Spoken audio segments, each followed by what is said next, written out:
Group F is where it's at now in our latest Sportingbet World Cup videos. We'll give you up to £100,000 if you're clever enough to predict the 1, 2 in all of the 8 groups in the correct order this summer. Have a go, it's on the website now. Anyway, Mark O'Hare, who works with Sportingbet alongside me, is taking a look at the 8 groups, and he's got his 1, 2 for Group F lined up here. So let's start with the favourites, very short price favourites, Mark. 1 to 5, 5 to 1 on, depends how you want to say it. They're undoubtedly the favourites here. And that is Argentina, of course, dripping with talent, has to be said. Their strike force, Higuain, you've got Messi, you've got Aguero. It's irresistible, Mark. Yeah, they are looking very, very good, aren't they? 1 to 5, 9 to 2 outright, which is, you know, deserves consideration as well, because they've got a very soft group and a very easy draw, really. A decent path to the final if they want to go that far. Very leisurely travel schedule too. It's all in their favour. For those who like a bit of stats and trends, you got Messi, who's the same age as Maradona the last time Argentina won the World Cup, but they've not got past the quarter-finals since 1990. A long time now, and only 1 knockout World Cup win since 1990 in 90 minutes too. Staggering stats, more for them as well for Argentina. Last won the Copa America 93, suffered quarter-final exits in 3 of the last 4 World Cups. That's 13 to 5. They're likely to meet the Germans if they get that far. But without a doubt, they've got the most powerful attack in the tournament. You mentioned the names there up front. It's just a question of whether that attack can sort of outgun this sloppy defence that they've got, because it's not great.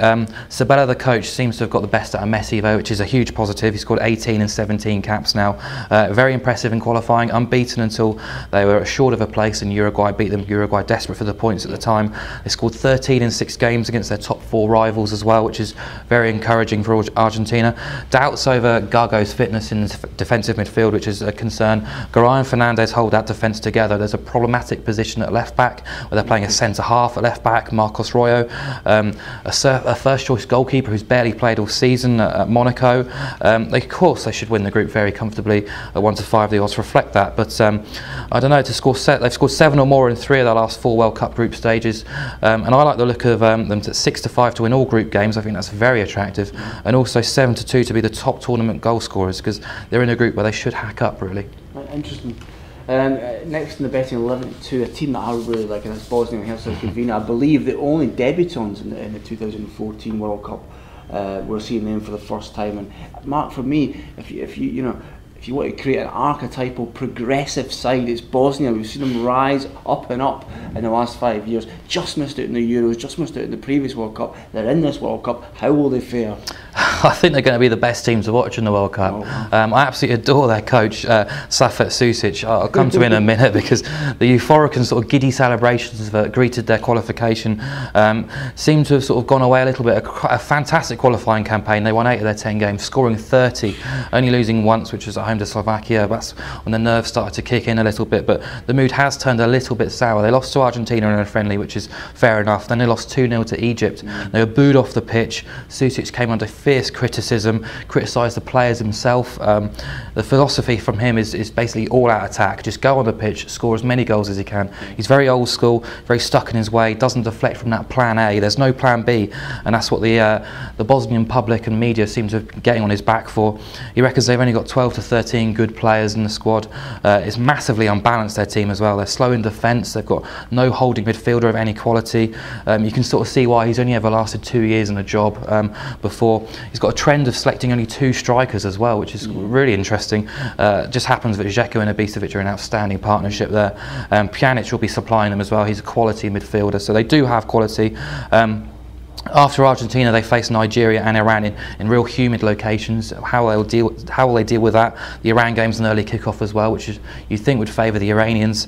They're 3 to 5 to qualify, which is short, but 23 to 20 to exit in the last 16, where they're likely to place Switzerland or France. I think either of those teams will be too savvy for them, and they're probably going to be a last 16 exit.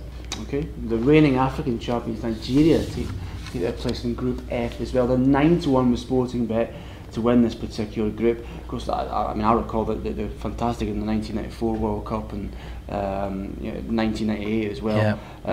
How will they be in 2014? Well, yeah, they topped their group in 94 and 98 as well. Yeah. It's remarkable thinking back to those days, but they've only picked up 2 points from their 8 World Cup games since then, which goes to show the sort of how they've gone through the basically been playing their first trophy in 19 years with the African Nations Cup, a massively underperforming nation for the size of it in Africa, stumbled across that success as well because they drew all 3 group games and were lucky to progress really in the African nations. Handed a very weak group in qualifying for the World Cup, were barely really tested by Ethiopia in the playoff as well. Interestingly, all 6 of their group games went under 2.5 goals as well, and that's something to watch out with for Nigeria. Stephen Keshi, the coach, is picking predominantly local players, but he's really turned their fortunes around. He's got harmony back in the squad, which is quite unusual for a Nigerian team in a major tournament. They're motivated, they're believing. It's just the players just aren't that good enough, or aren't good enough in my eyes. Musa and Moses are wee pacey down the wide flanks. Emenike is physical, he's skilled, he's a decent striker, but when you're relying on John Obi Mikel to create things, the craft and guile in midfield, they're going to be in a bit of bother. They're a frantic team. They do struggle against teams who sit back, which should work in their favour when they play Bosnia, who will come out all out to attack against them. Their goalkeeper Vincent Onyema reckons they're going to reach the semi-finals. No idea where that's come from. I think you can't overlook them to qualify at 23-20 at odds against. I think it's not a bad price, but I think it all depends on that Bosnia game. How will they attack Bosnia and sort of play against them? Sure. And the 4th and final side in Group F is a 66-1 side, a 66-1 rags, excuse me, and that's Iran, who, managed by, bear with me, managed by Carlos Queiroz. It's quite an interesting appointment there. Iran rank outsiders here 66-1. Is that fair?